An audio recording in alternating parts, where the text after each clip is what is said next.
शुक्राचार्य को निगल गए शंकर भगवान, लेकिन मृत संजीवनी विद्या तो उनके अंदर थी, वो अंदर जाके समाप्त नहीं हुई, अंदर चक्कर लगाते रहे, निकलने का कोई रास्ता नहीं। अब निकलने का कोई रास्ता नहीं, शुक्राचार्य को निगल लिया शंकर ने। दैत्यों की सेना नर्वस हो गई, हताश हो गई कि अब तो जो मरेंगे वो बच ही नहीं पाएंगे। अब फिर गणों ने काटना शुरू किया, काट छांट कर। अब भगवान शंकर ने उठाया त्रिशूल और बढ़े आगे महाराज, भीषण गणों। अब भगवान शंकर ने खींच करके अंधक को त्रिशूल मारा, उसके पेट में त्रिशूल छिद गया और शंकर ने यूं त्रिशूल मारा और त्रिशूल को सीधा कर दिया, वो त्रिशूल के ऊपर लटक। अंधक, अंधकार 3000 वर्ष तक त्रिशूल में लटका रहा, सूख गया, सूख गया, बिल्कुल मरा नहीं। यहां शुक्राचार्य जी भगवान शंकर के उदर में हवा की तरह घूम रहे, निकलने का कोई। 108 नामों से एक मंत्र से भगवान शंकर का उन्होंने स्तवन किया, मंत्र के द्वारा। कहां? अंदर ही अंदर शुक्राचार्य जी भगवान शंकर। वही नारद को जो कहा था ना भगवान विष्णु ने कि जपहु जाय शंकर सतनामा हुई है हृदय तुरत, वो 100 यहां लिखे हुए हैं, 108 नाम। महादेव, विरूपाक्ष, चंद्रार्थ, कृशेखर, अमृत, शाश्वत, स्थाणु, नीलकंठ, पिनाकी, वृषभाक्ष, महागेय, पुरुष, सर्वकामद, कामारी, कामदहन, कामरूप, कपर्दी, विरूप, गिरीश, श्रृक्वी, रक्तवासा, योगी, त्रिपुरग्न, इस तरह 108 नाम है एक क्रम से। इस 108 नाम का जो नित्य पाठ करता है भगवान शंकर की कृपा उसे जरूर प्राप्त होती है, उसे शांति भी मिलती है। इसलिए तो जब नारद जी को मोह हुआ था ना, आपने सुना नहीं, बाद में क्या कहा था नारायण जी ने कि जपहु जाय शंकर सतनामा हुई है हृदय तुरत। तो शुक्राचार्य जी एक मंत्र, बड़ा लंबा मंत्र यहां लिखा हुआ, उस मंत्र के द्वारा शंकर की स्तुति करते हैं। और अंधक 108 नामों का स्तोत्र भगवान शंकर ने शुक्राचार्य को अपनी इंद्री के द्वारा बाहर निकाला। शुक्र धातु का भी नाम शुक्र ही होता है संस्कृत में, क्या समझे आप? तो इंद्री के द्वारा जब शुक्राचार्य बाहर आए तो शुक्र कहलाए, शुक्र ही कहलाए ना, धातु ही कहलाए धातु रूप में। और फिर उन्होंने बड़ी लंबी चौड़ी स्तुति भगवान की है। तब भगवान शंकर ने उनको महामृत संजीवनी विद्या प्रदान की और ग्रहों में स्थापित किया और ये कहा कि जब तुम उदित रहोगे तभी विवाह शादी सफल होगी, और तुम्हारे अष्ट होने पर जो लोग शादी विवाह करेंगे, नहीं समझ में आई बात, वो दंपति का प्यार बना नहीं रहेगा। प्यार बना रहा तो पुत्र नहीं होगा, पुत्र हो गया तो गरीबी आ जाएगी, को ना कोई समस्या।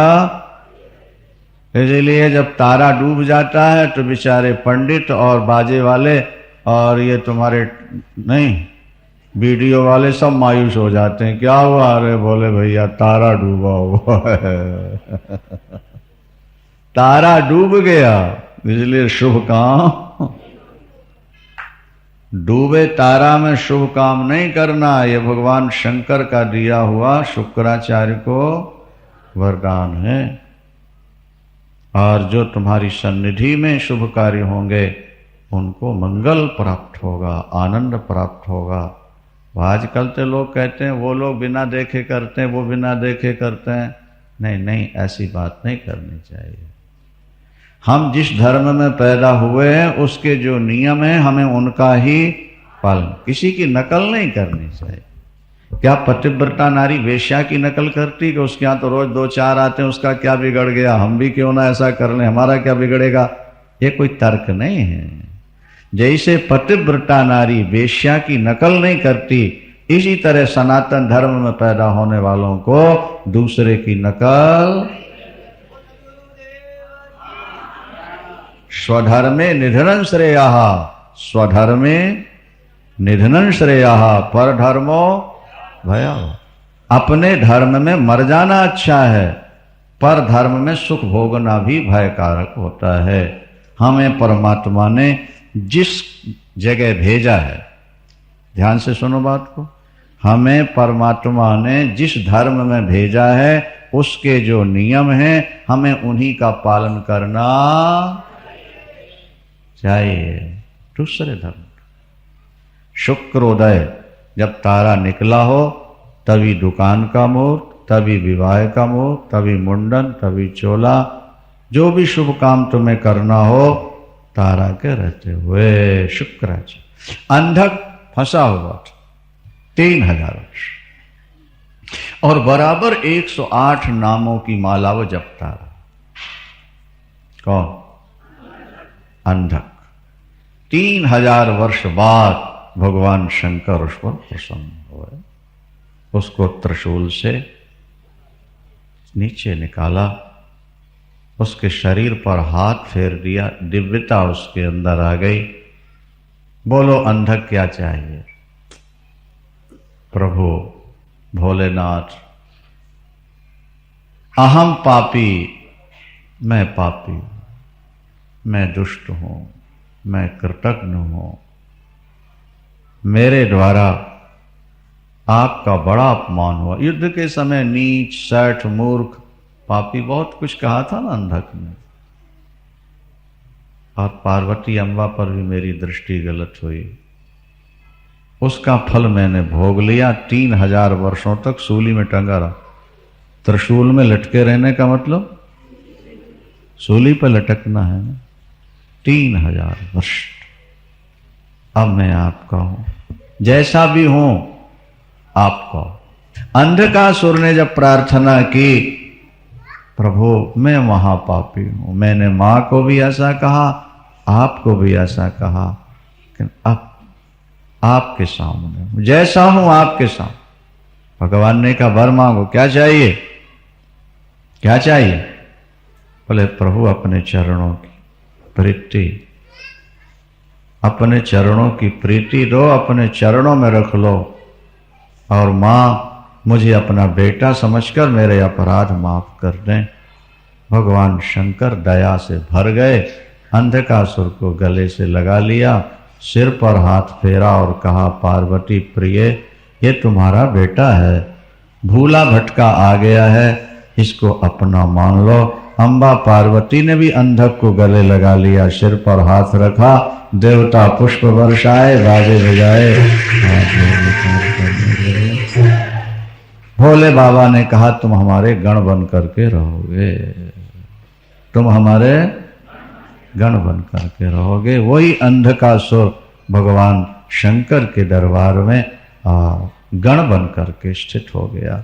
भगवान तो बड़े दयालु हैं, बड़े दयालु हैं महाराज। आगे बड़ी सुंदर सुंदर कथाएं हैं। भगवान का यति अवतार हुआ, भगवान का हंसावतार हुआ शंकर बाबा का। बहुत सारे अवतारों की चर्चा होगी। अभी आपको शिव तांडव सुनवाते हैं, बहुत बढ़िया, ध्यान दो। 500 ताली एक व्यक्ति के द्वारा बजती, 1000 हाथ हुए ना, और 2-2 जब चलेंगे तो आप तो 2 ही हाथों में थक जाते हो, 5 वो 1000 हाथों वाला नहीं थकता। ताली की गड़गड़ाहट ऐसे हो कि भक्तों के हृदय में भगवान शंकर प्रकट हो जाए, तब तो मौज है कि नहीं। हिरण्यकश्यपु के पुत्र हैं प्रहलाद, प्रहलाद के पुत्र हैं विरोचन, विरोचन के पुत्र हैं राजा बलि, और बलि के पुत्र हैं बांस। 1000 भगवान शंकर। कठिन तपस्या की है बाणासुर ने। भगवान शंकर को अपने महल में रख लिया उसने, अपने भजन से, तपोबल से भगवान को वहीं रहना पड़ा। जब वो महाराज 1000, ध्यान से सुने बात को, 1000 हाथों से ताली बजा के तांडव नृत्य करता है बोलता हुआ, उस समय सचमुच में देवता भी पुष्प वर्षा करके बाजे बजा करके जय जयकार करते थे।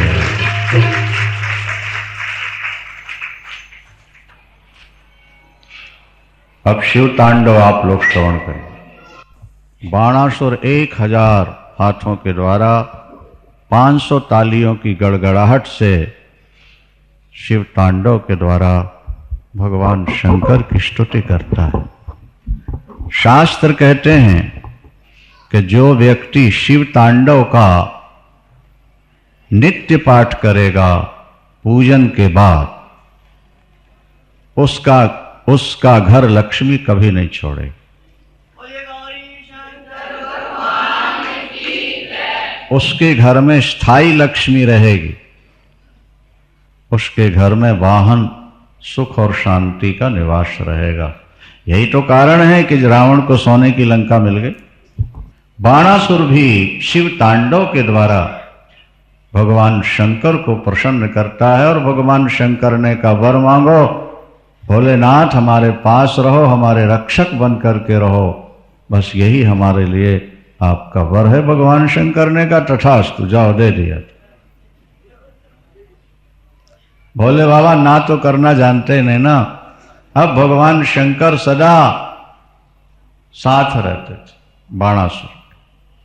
बाणासुर ने त्रैलोक पर विजय प्राप्त की। बाणासुर जो पारत की पूजा करता, पारदेश्वर और पार्थिवेश्वर, जब उसने त्रैलोक पर विजय प्राप्त कर ली, अतुल सुख संपत्ति का भोग कर लिया, तो एक दिन उसके मन में कुछ अभिमान आ गया।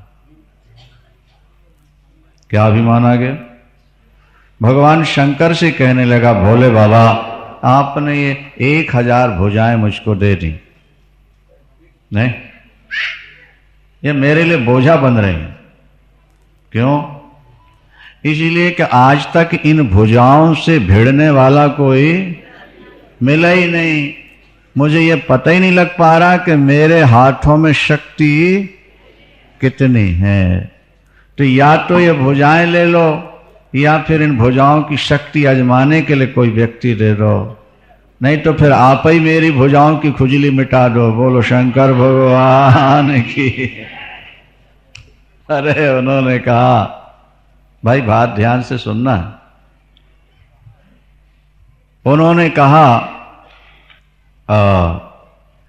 भगवान शंकर ने कहा गुरु और चेले की लड़ाई शोभा नहीं देती। स्वामी और सेवक आपस में लड़े, इसमें शोभा नहीं होती बाणासुर। पर हां, तेरी भुजाओं की खुजली मिटाने वाला कोई आने वाला है। कैसे पता लगेगा भोलेनाथ के आ गया?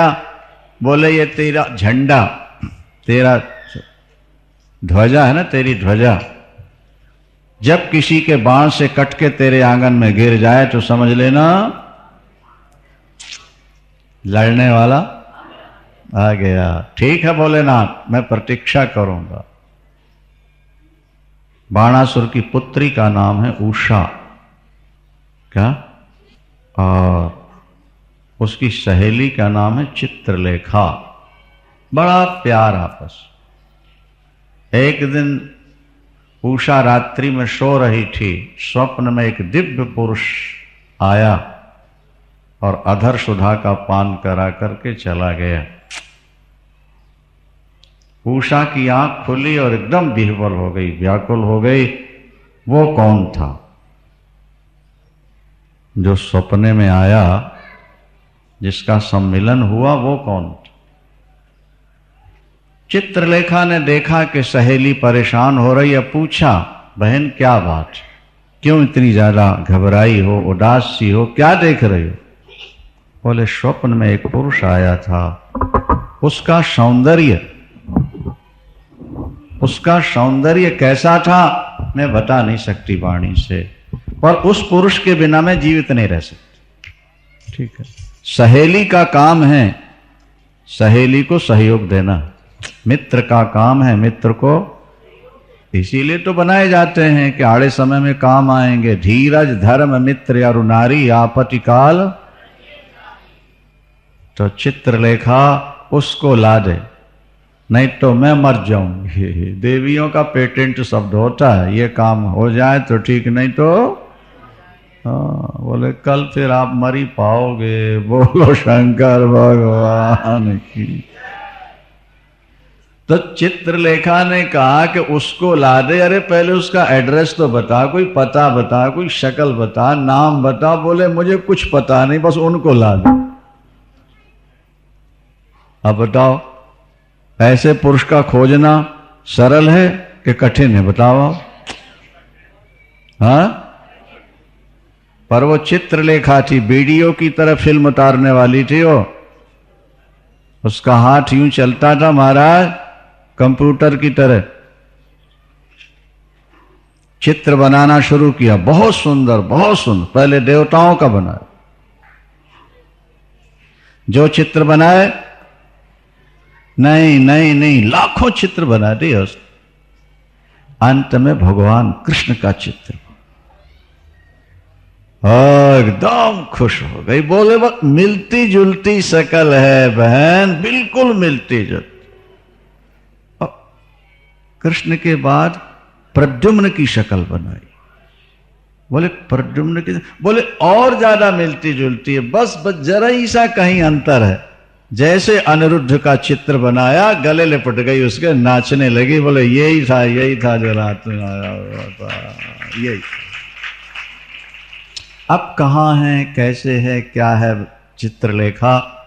अगर तू चित्र बना सकती है तो फिर उसका एड्रेस भी तो जानती होगी, तू पता भी तो जानती हो। बोले द्वारिका में। बहन तुम्हें सहेली बनाया है, जिंदगी भर तुम्हारी मैं ऋणी बन करके रहूंगी, तुम्हारा कर्जा उतार नहीं पाऊंगी, जैसे तैसे ले आओ। चित्रलेखा ने कहा वहां तो मच्छर भी नहीं जा सकता, इतनी सुरक्षा व्यवस्था है। एक परकोटा पार करेंगे जैसे दूसरा तीसरा। उषा ने कहा फिर तो मैं मर जाऊं, कोशिश करो कहीं से, कैसे भी हो ला दो मेरे चहेते को। अच्छा, चित्रलेखा ने कहा मैं कोशिश करती हूं। आकाश मार्ग से गई महाराज, और कैसे तो भगवान की लीला ही थी। वो महल के अंदर प्रवेश करती और जिस पलंग पर श्रीमान जी सो रहे थे, कौन सो रहे थे? पलंग के शहर, जैसे हनुमान जी द्रोणागिरी ले आए ना सजीवन के शहर, ऐसे पलंग ही उठाया उसने। और फिर आकाश मार्ग से चलती हुई शोणितपुर और आ गई, एकदम अरुणाचल प्रदेश में शोणितपुर लाके महल के अंदर। उषा से कहा था, देखा अभी वो सो ही रहे, वो पता ही नहीं। उषा ने देखा, गदगद हो गई। चित्रलेखा ने कहा श्रीमान जी उठिए।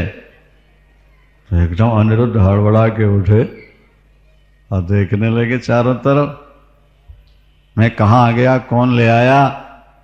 चित्रलेखा ने कहा तुम्हारी चहेती के पास मैं ले आया हूं, लाई हूं तुम्हें। ये है उषा, ये तुम्हें चाहती है, स्वप्न में तुम मिले थे, 4 आंखें हुई, प्यार हुआ। अच्छा, लड़की जब जवान हो तो घर से बाहर नहीं जाने देना चाहिए। अब तो सारी मर्यादाएं सनातन धर्म की खत्म हो चुकी हैं। प्राचीन काल में बेटी जब जवान हो जाती तो घर से बाहर नहीं निकलना, और बेटी बाहर जाए तो रक्षक साथ होना चाहिए, परिवार का कोई सदस्य साथ होना ही चाहिए। शराब रात को पियोगे सुबह उतर जाएगी, और सुबह पी लोगे तो शाम तक। लेकिन जवानी में जो नशा चढ़ता है वो उतरना नहीं जानता महाराज, वो बढ़ता ही जाता है, और जरा सा अवसर मिला और गलती हो जाती है। लड़का हो या लड़की, जवानी में सावधानी की जरूरत। उषा जवान थी, स्वतंत्र महल है, चारों तरफ पहरेदार हैं, खबरदार कोई बाहर नहीं जा सकता। अंदर का कोई व्यक्ति, बाहर का कोई व्यक्ति अंदर प्रवेश नहीं कर सकता। बहुत ध्यान से सुनेंगे बात। जिस व्यक्ति का, जिस लड़की का चरित्र पवित्र होगा, ब्रह्मचर्य सुरक्षित होगा, उसका मुख शीशे की तरह चमकता हो। आजकल लड़कियों के, लड़कों के, अविवाहित लड़के लड़कियों के मुख तो पके हुए नींबू की तरह हो चुके हैं। वो तो क्रीम पाउडर और वो पोत पात के बिचारी थोड़ा आकर्षक बनी रहती हैं। सुंदरता तो गई, क्योंकि टीवी देख देख करके इनका ब्रह्मचर्य नष्ट होता रहता है। अब फिर इनके मिलन भी गुपचुप होते रहते हैं। प्राचीन काल में ऐसा नहीं था। अविवाहित लड़की लड़के को देखते ही बता दिया जाता था कि इसका विवाह अभी नहीं हुआ, इसका होगा। अनिरुद्ध तो ऊपर से आ गए ना, पहरेदार तो देख ही नहीं पाए। अंदर उषा और अनिरुद्ध दोनों रह रहे हैं और चित्रलेखा व्यवस्था कर रहे। एक दिन उषा दरवाजे पर आई और जैसे ही पहरेदारों ने शक्ल देखी, शक्ल से समझ गए कि पुरुष से इसका संबंध। दौड़े दौड़े गए बाणासुर के पास। सरकार, कोई पुरुष अंदर गया नहीं आज तक हम लोगों की व्यवस्था सुरक्षा में, लेकिन लड़की के लक्षण देखकर उषा के ऐसा लगता है कि किसी पुरुष से उसका संबंध हो चुका। अब ये हम नहीं जानते कि पुरुष कौन है और कहां से आया है और कहां से आता है, पर शरीर के लक्षण ये बता रहा। मैं देखता हूं। बाणासुर जैसे अंदर पहुंचा, देखा दोनों बैठे हुए। कौन? अनिरुद्ध और ललकारा बाणासुर ने। अनिरुद्ध भी तो अनिरुद्ध थे, खड़े हो गए शस्त्र लेकर। युद्ध हुआ, भयानक युद्ध हुआ। जो उसका विभांडक मंत्री था ना, किसका? बाणासुर। उसने कहा, सरकार ये कोई दिव्य पुरुष है, इसको जान से नहीं मारना है। और अब चूंकि संबंध हो चुका, इसलिए अब तो लड़की का ही सुहाग जाएगा ना। इसे मारना नहीं है, अपनी शान के लिए विजय प्राप्त कर लें और इसको पकड़ के जेल में डाल दें, ताकि इनके अभिभावक आए, पता तो लगे ना कौन है। क्या यही शिक्षा दी है ना? अब ये थोड़ा पता था कि ये सारी गड़बड़ी सहेली ने कर रखी है। भाई अनिरुद्ध का क्या दोष था इसमें, बोलो? वो तो बेचारा अपने महलों में सोया और उषा के महल में जागा। अंत में भयानक युद्ध के बाद बाणासुर ने अनिरुद्ध को बंदी बना लिया और बंदी बना के जेल में डाल दिया। 4 महीने बीत गए। नारद जी वीणा खड़काते पहुंचे। कहां? बोलो। बोले ज्यादा बड़ा टब्बर जो है ना, बड़ा परिवार भी एक समस्या होती है नारायण। हाँ, ठाकुर जी मुस्कुराए, बात क्या है? बोले एक पोता गायब है 4 महीने से और दादा को पता ही नहीं है कि कहां चला गया है और क्या हुआ, क्योंकि परिवार बड़ा है ना, गिनती कहां से होती है। हाँ, क्या कह रहे हो? बोले हाँ। क्या हुआ? बोले अनिरुद्ध कहाँ है? अरे भाई पता तो करो अनिरुद्ध कहाँ है। बोले गायब, पता ही नहीं, 4 महीना।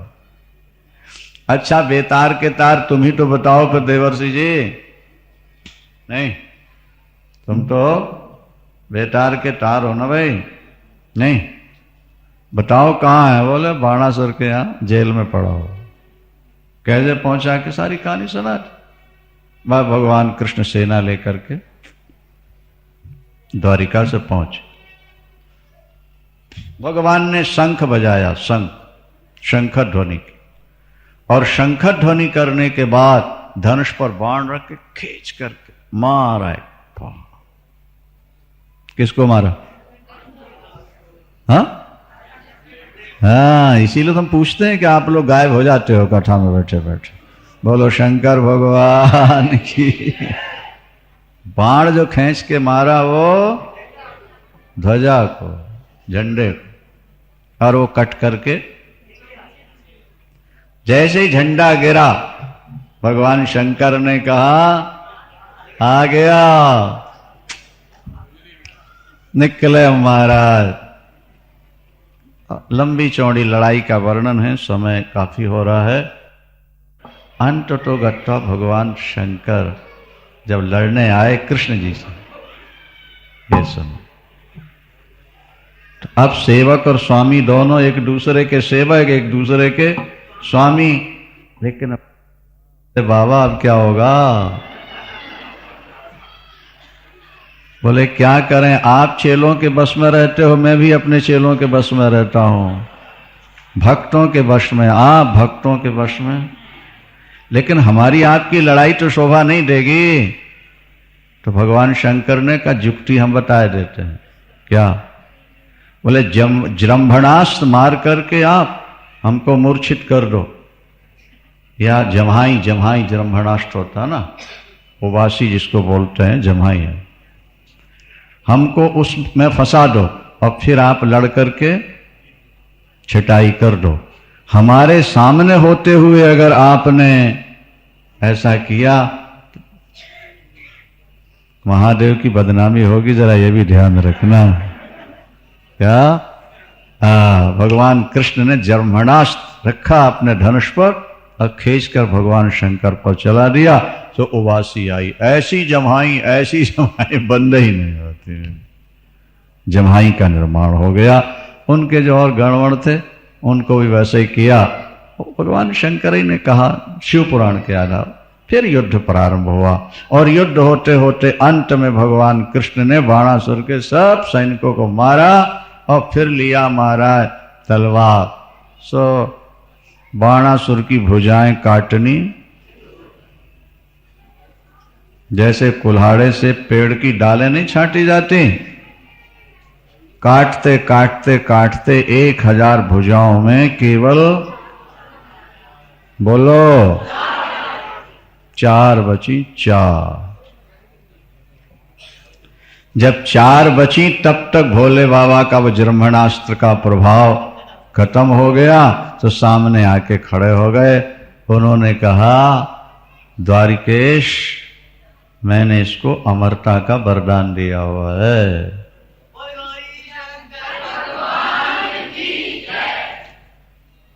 तो भगवान कृष्ण मुस्कुराए, बोले जान से नहीं मारूंगा, ये जो इसके हाथों में ज्यादा खुजली होती रहती थी ना, उसको थोड़ा छांट दिया, सफाई कर दी। अब 4 भुजा का ये आपका पार्षद बन करके आपके पास रहेगा।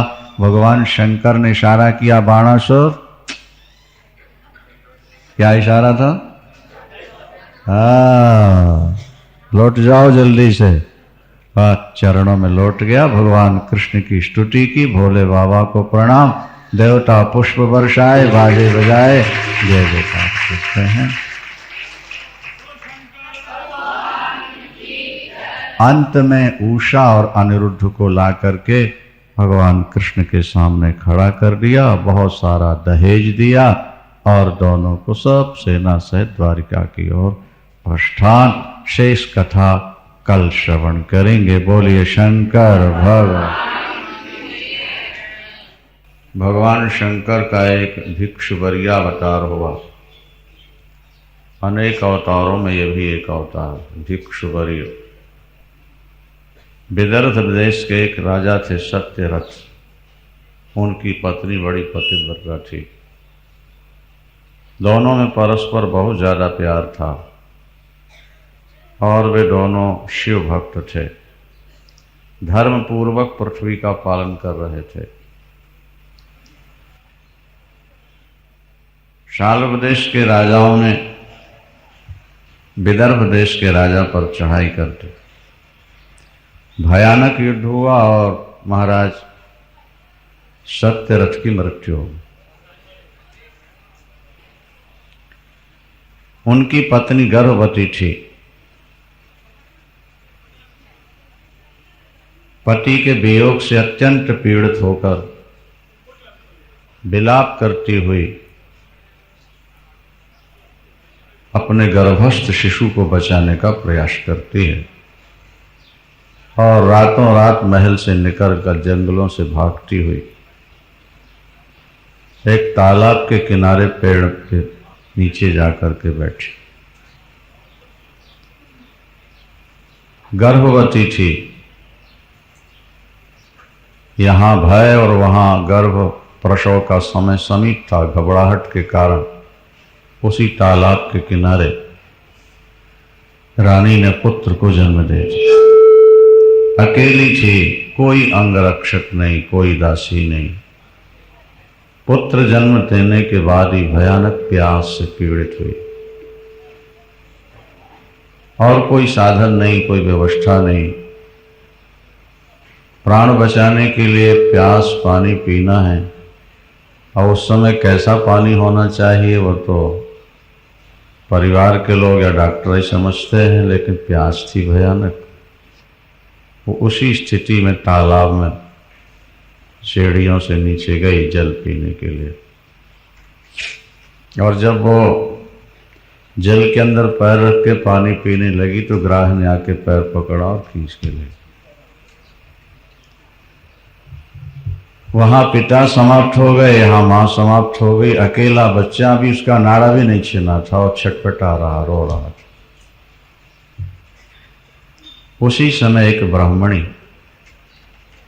अपने बच्चे को लेकर के गोद, वो भिक्षुणी थी, भिक्षा मांग के गुजारा करती थी, वो भी वहीं पहुंची। बालक को रोते हुए देखकर विचार आया, ये बालक किसका है, कहां से आया, कैसे आया, इसका रक्षक कौन। अभी इसका नाड़ा भी नहीं कटा, इसका मतलब है कि ये बच्चा अभी अभी पैदा हुआ है, लेकिन इसके माता पिता का कहीं पता नहीं लग रहा। मैं उठा लूं इसे, मेरी गोद में एक पुत्र है, लेकिन जब तक किसी की जाति कुल शील का पता ना हो उसको उठाना भी तो ठीक नहीं। भगवान शंकर के भक्त थे उस बालक के माता पिता। भगवान शंकर उस समय एक सन्यासी का रूप बना करके आए और उन्होंने कहा, देवी ये क्षत्रिय पुत्र है, राजकुमार है, प्रारब्ध ने इसको इस स्थिति में लाके डाल दिया कि जन्म से पहले पिता समाप्त हो गए और जन्म लेते ही मां समाप्त हो गए। तुम इसे ले जाओ, इसका पालन पोषण करो। आप कौन हैं? भगवान शंकर ने अपने स्वरूप का दर्शन कराया। देवता पुष्प वर्षाए, बाजे बजाए आए।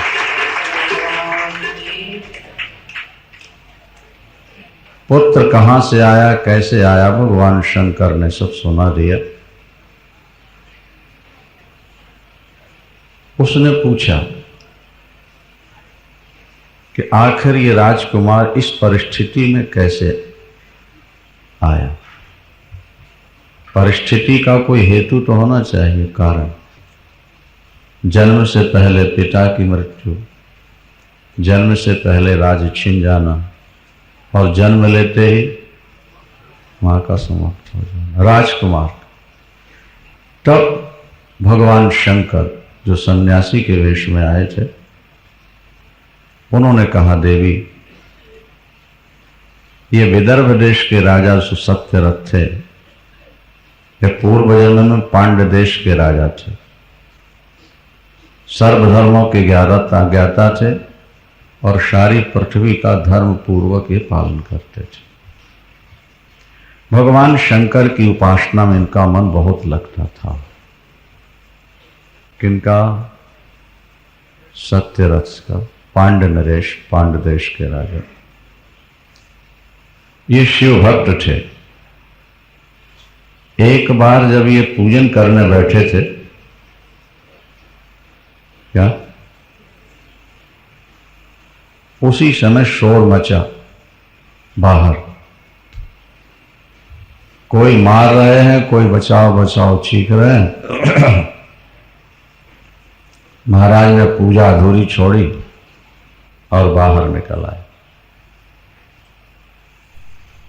उन्हीं के देश का, उन्हीं के राज्य के अंतर कोई एक जमींदार व्यक्ति जिसने पाप किया हुआ था, उसे मारा पीटा गया था और रो रहा था। महाराज को जब मालूम पड़ा तो महाराज को भी क्रोध आ गया और महाराज ने उसको समाप्त करा दिया। एक तो बीच में पूजा छोड़ दी। शास्त्र का नियम यह है कि जैसे माला आपने पकड़ी है तो उसे पूरी करो तब बात करो। पूजा प्रारंभ की तो बीच में बोलना नहीं चाहिए, उठना नहीं चाहिए। कोई विशेष संकट आ जाए अलग बात है, वहां कोई संकट वाली बात नहीं थी, खाली शोर सुना और उठ करके दौड़। इस पाप से शंकर की पूजा जो अधूरी छोड़ी, इस पाप से ये दोबारा जन्म लेते हैं और मृत्यु पुत्र जन्म से पहले हो जाती है। पुत्र कौन था? तो यहां सुनाया गया कि ये भी उनका पुत्र ही था, राजकुमार। प्रदोष काल में भगवान शंकर की पूजा किए बिना ये भोजन करके सो गया था। यह भी एक बड़ा पाप। संध्या के समय भोजन नहीं करना चाहिए, संध्या के समय सोना नहीं चाहिए। संध्या का समय भगवान शंकर की पूजा के लिए उपयुक्त होता है। इसको प्रदोष काल भी कहते हैं। संध्या के समय भगवान शंकर अम्बा पार्वती को, त्रिपुर सुंदरी को रत्नमयी सिंहासन पर बैठालकर तांडव नृत्य करके उनको प्रसन्न करते हैं और देवता पुष्प वर्षा करवाते हैं। त्रयोदशी तिथि भगवान शंकर को बहुत प्रिय है, बहुत प्रिय है। इसको प्रदोष व्रत भी कहते हैं। प्रदोष काल शाम के सूर्यास्त का समय होता है। तो राजकुमार ने बीच में ही छोड़ दिया, ठीक है।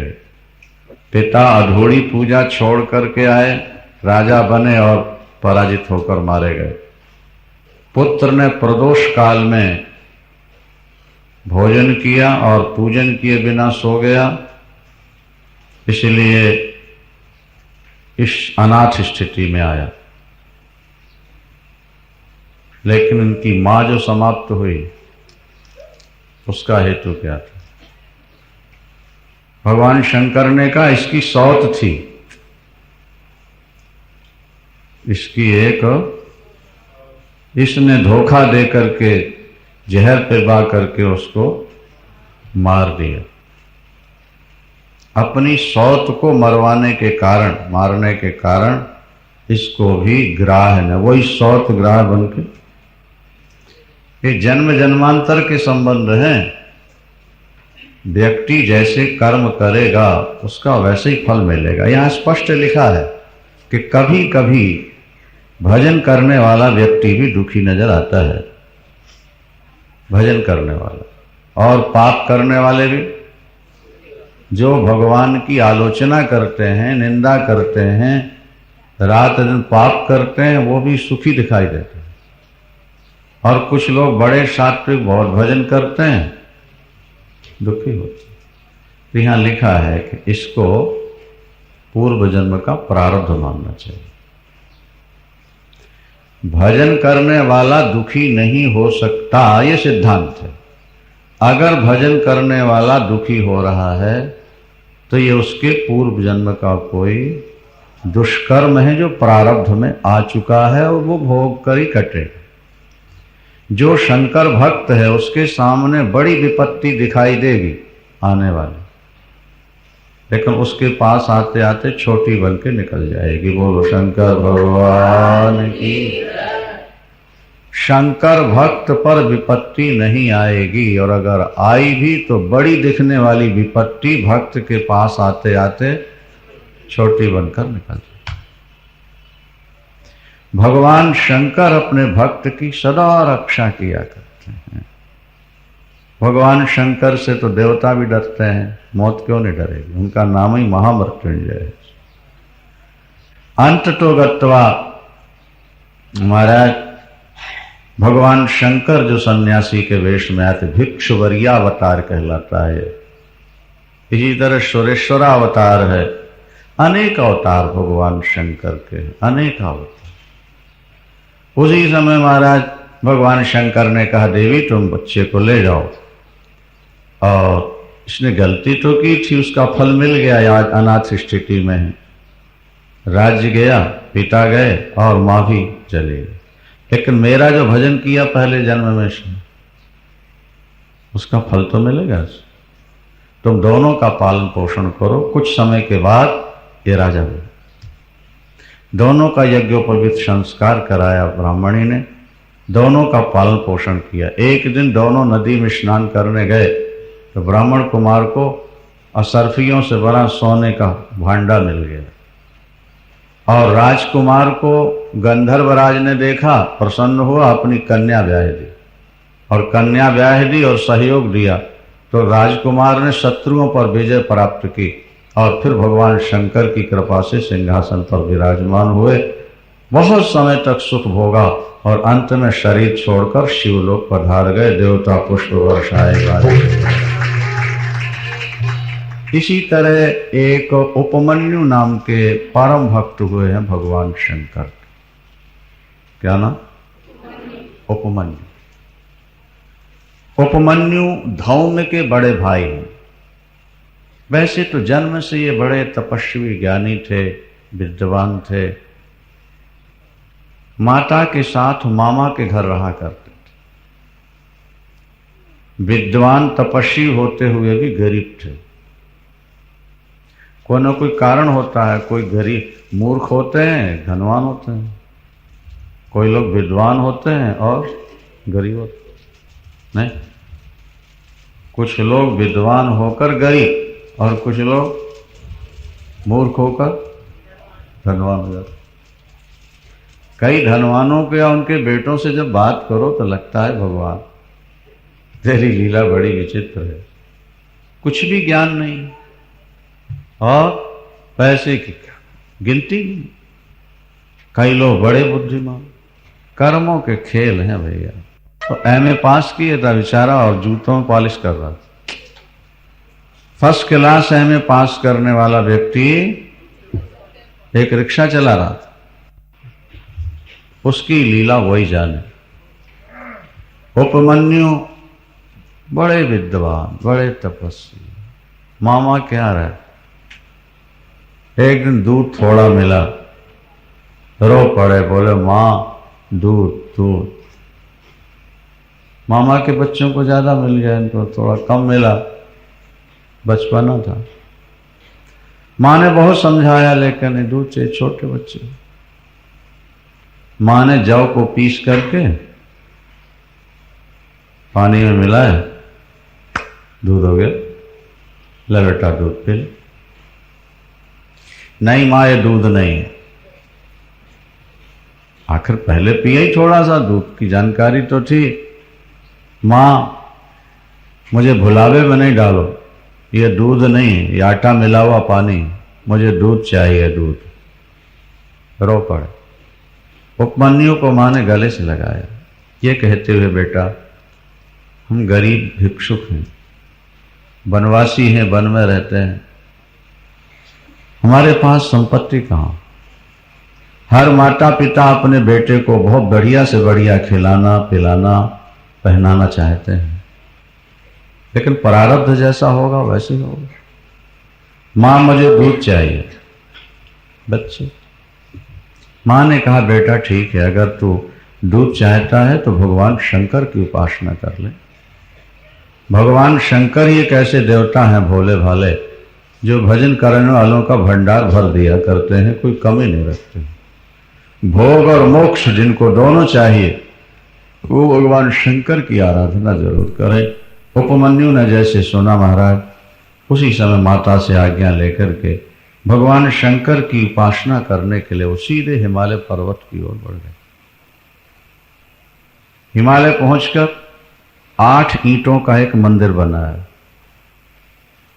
8 ईंटें लगा दी ऐसी ना, मंदिर हो गया छोटा सा।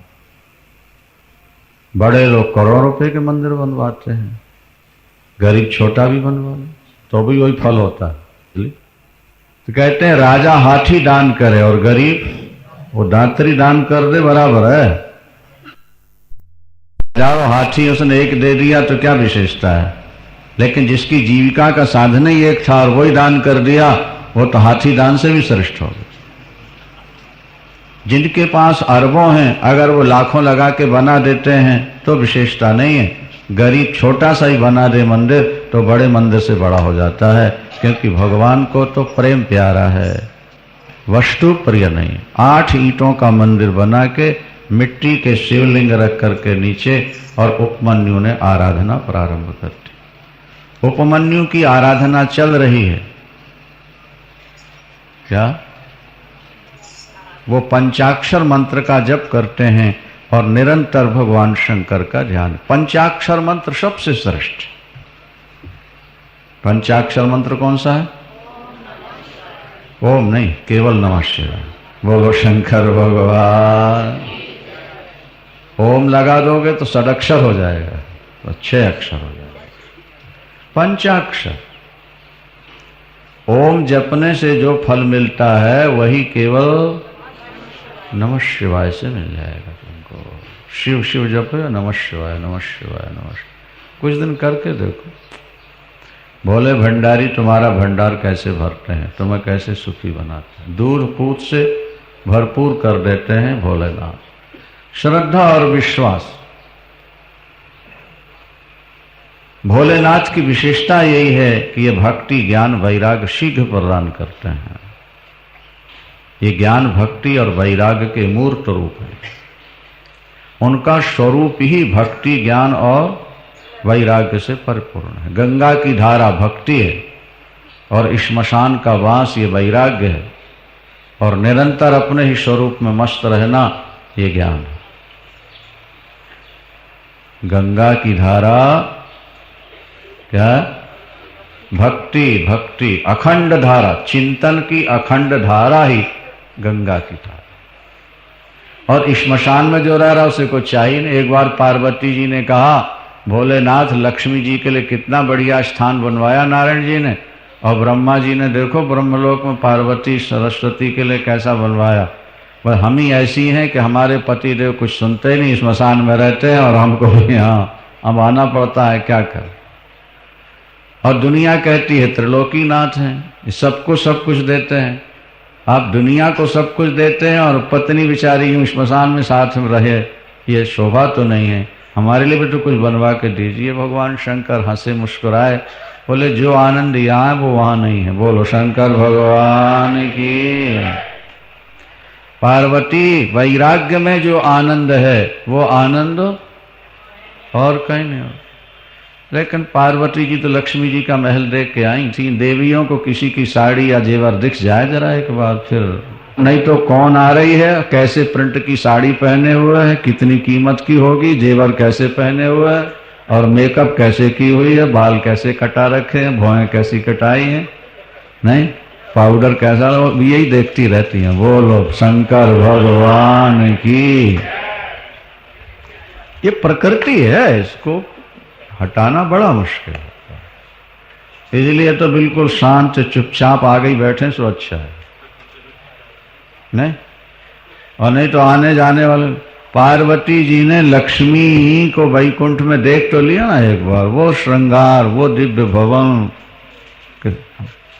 अब बोले या तो बर्फ के ऊपर रहते हैं, श्मशान में रहते हैं। और दुनिया कहती त्रिलोकीनाथ है, दुनिया कहते भोले भंडारी है, दुनिया कह रही हमको तो सब कुछ मिल गया, और पत्नी बेचारी यूं रह रही है, हमको बढ़िया महल चाहिए, नगर चाहिए। सोने की लंका बनवाई शंकर जी ने, किसके लिए? हाँ हाँ। और कहा जरा निरीक्षण परीक्षण करे। ओ पार्वती जी ने देखा, इसको शोरूम बनाऊंगी, इसको ड्रेसिंग रूम बनाऊंगी, इसको किचन रूम बनाऊंगी, इसको ये बनाऊंगी, इसको वो बनाऊंगी, यहाँ सहेलियाँ बैठा करेंगी, यहाँ गण बैठा। सेटिंग में अपने काफ़ी समय लगाया। बड़ा सुंदर सोने का महल, 9 रत्नों से जड़े हुए, सब सोने सोने। देखा ही बड़ी खुश थी आज तो भगवान शंकर पर। बोले पति तो वही जो पति पत्नी की भी मान ले, हमारे भोले बाबा तो हमारी भी मान ही लेते हैं। देखो कैसा बढ़िया महल बना दिया सोने की लंका में। अब क्या करना? बोले जल्दी चलो, वहीं रहेंगे, अब श्मशान में बहुत दिन रह लिया, छोड़ो। तो भगवान शंकर ने कहा बिना चट किए तो प्रवेश नहीं होता ना। चट क्या बोलता? हाँ, गृह प्रवेश मुहूर्त हो, पहले हवन हो, पूजन पाठ ब्राह्मण भोजन, उसके बाद फिर उसमें प्रवेश होगा। अभी तो चलो ब्राह्मण बुलाओ, बढ़िया, सबसे बढ़िया ब्राह्मण कौन है? बोले रावण से बड़ा और कौन है? सर मेरा भगत भी है, नहीं समझ में है, और महापंडित है, क्योंकि ब्रह्मा जी पढ़ाने आते हैं। किसको? हाँ, ब्रह्मा जी वेद पढ़ाने आते थे रावण, महापंडित। अभी शिव तांडुकल सुना नहीं आपने? उसी का बोला, कैसी शब्दावली है। ठीक है, बुलाए गए, लंबी कथा है, समय थोड़ा है महाराज। अब फिर विधि विधान से सब गृह प्रवेश मुहूर्त निश्चित हुआ और सब तरह से पूजा पाठ सामग्री लाई गई, पूजन। अब रावण पूजा कराने बैठा, रावण देख के बड़ा खुश हुआ, नहीं मेरे भोलेनाथ के लिए ये बढ़िया नगर, पार्वती अम्बा के लिए, समझ गया, पार्वती अम्बा के लिए। फिर तो पूजन हुआ, पूजन वूजन कराया भगवान शंकर पार्वती अम्बा ने, हवन तो सब विधि से हो गया। अब सब कुछ हुआ तो अब दक्षिणा भी तो देनी ब्राह्मण को, नहीं देनी? हाँ ब्राह्मण ने पूजा पाठ कराया तो दक्षिणा देनी नहीं। पार्वती क्या दिया जाए? बोले बड़ी विधि से इसने पूजा कराई है, बड़ा पंडित है, इसको दक्षिणा को ज्यादा देनी है। ठीक है, ज्यादा दे देते हैं। क्या दे दें? बोले पूछ लीजिए। भगवान शंकर ने कहा बोल भाई क्या चाहिए? बोले भोले भंडारी मांगने में संकोच हो रहा है, नहीं इच्छा तो बड़ी थी कि आपसे कुछ मांग लूं विशेष चीज। बोले नहीं मांगो जो चाहिए सो। बोले लंका हम ही को दे दो। बोले तथास्तु, दे दिया तुमको।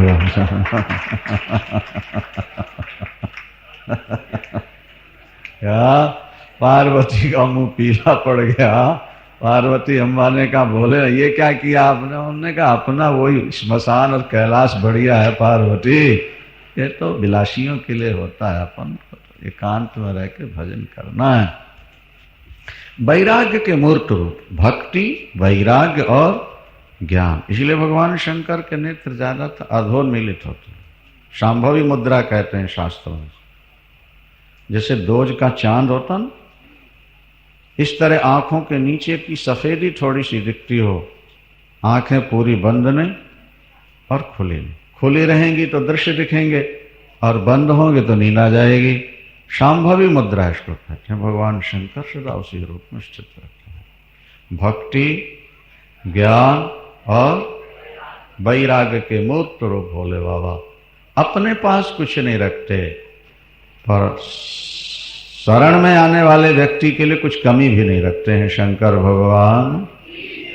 जब उपमन्यु ने वो 8 ईंटों का मंदिर बना के शिवलिंग रखकर पंचाक्षर मंत्र का जप शुरू किया और महाराज उसकी जब अखंड धारा चली जप की, भोले बाबा प्रसन्न हो गए। और पहले तो परीक्षा ली भोले बाबा।